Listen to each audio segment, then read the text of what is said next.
ഭരണത്തിലേക്ക് എത്തിയാൽ അല്ലെങ്കിൽ 100 സീറ്റ് എന്ന് പറഞ്ഞ വലിയ നേട്ടത്തിലേക്ക് എത്തിയാലും ഈ ഒരു ലീഡർഷിപ്പ് ആരാവും എന്നുള്ള സതീശൻ എന്ന ഒറ്റ പേരിലേക്ക് മാത്രം കോൺഗ്രസിന് വളരെ പെട്ടെന്ന് തർക്കങ്ങളൊന്നും ഇല്ലാതെ എത്താൻ പറ്റൂ. അതൊരു പ്രോസസ്സ്. കോൺഗ്രസിൻ്റെ ഒരു ചരിത്രവും കോൺഗ്രസിൻ്റെ പ്രോസസ്സും അങ്ങനെയാണ്.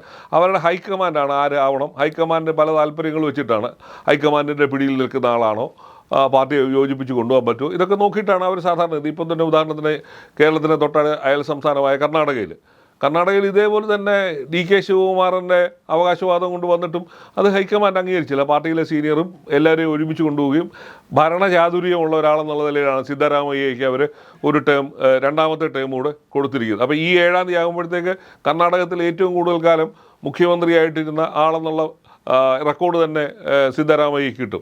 അപ്പോൾ ഇപ്പോൾ പോലും രണ്ടുപേരും കൂടെ നിൽക്കുകയാണ്, തമ്മിൽ തല്ലി പോകാതിരിക്കാൻ വേണ്ടി ഹൈക്കമാൻഡിൻ്റെ നോട്ടത്തിലൊക്കെയാണ് നിൽക്കുന്നത്.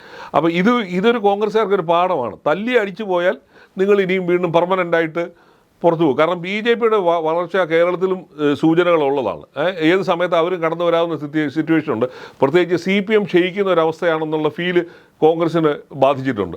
അപ്പോൾ അതുകൊണ്ട് തന്നെ ഇനി തല്ലുകൂടിയാൽ, മുഖ്യമന്ത്രി സ്ഥാനത്തിന് വേണ്ടി തല്ലുകൂടിയാൽ ഇതെല്ലാം പോകുമെന്നുള്ളത്. അതുകൊണ്ട് ഈ മുഖ്യമന്ത്രി സ്ഥാന മോഹികളായിട്ടുള്ള 2-3 പേര് അവർ സത്യം പറഞ്ഞാൽ ഇപ്പോൾ ഒതുങ്ങി നിൽക്കുക. എങ്ങനെയെങ്കിലും അധികാരം ജയിച്ചു കഴിഞ്ഞിട്ടാവാം തല്ലുകൂടുന്നത് എന്നുള്ള മട്ടിലാണ് നിൽക്കുന്നതെന്ന് തോന്നുന്നു. പക്ഷേ എന്നാലും അൾട്ടിമേറ്റ്ലി ഹൈക്കമാൻഡിൻ്റെ ഒരു മിഷൻ, ഹൈക്കമാൻഡിൻ്റെ ഒരു നിർദ്ദേശമൊക്കെ ഇവർക്ക് കിട്ടിയിരിക്കുന്നത് അത് ഇതിന് ശേഷമാവാം എന്നുള്ളതിലാണ് നിൽക്കുന്നത്.